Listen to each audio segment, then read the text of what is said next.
Hey, Coach Candace here with hopefully a helpful tip that this comes from feedback from even one of my online remote clients, but also in a conversation with one of my in person clients this morning, too.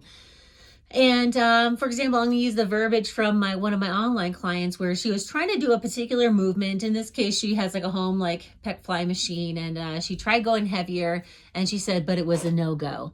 And so my feedback was for her, like, hey, that's okay. I'd rather you try and find out that you couldn't do it versus never trying and realizing you could have been doing that the entire time. And that was kind of like similar feedback I had from one of my clients who, like, even though she does a one-on-one personal training session, still does some working out on her own.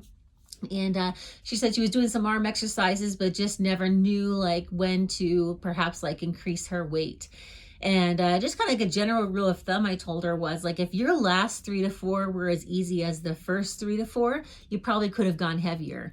Now, I don't want to see someone go heavy at the expense of form, but I do want to see someone challenge themselves. And I said, contrary to what everybody thinks, like, just because you try heavier, like let's say you're doing a set of 8 and you try heavier and you only get 5, like that's okay. Like the sky is not going to open up and you're going to be struck by lightning because you tried something to challenge yourself and it didn't work out.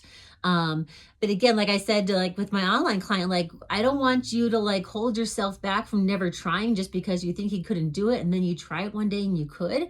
Like I wouldn't want to find out that you could have been doing that the entire time and you didn't. So with the in-person client this morning, for example, like, hey, like she finally was doing some 20-pound dumbbell curls and like, yes, she maintained good form, but yes, they slowed down a little bit. But I was like, okay, well, that's your sweet spot. Now you know like what your working weight is going to be.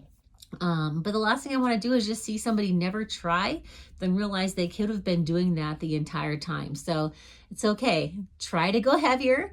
Maybe today you don't get it, but maybe next time you do. Or like, let's say next time you get 3 reps at a heavier weight and then you drop down and do 5. Or maybe the next time now you get 4 or 5 and you have to drop down for the last 3. So my words of encouragement for you, always give it a try. You just never know what you might find that you're able to do.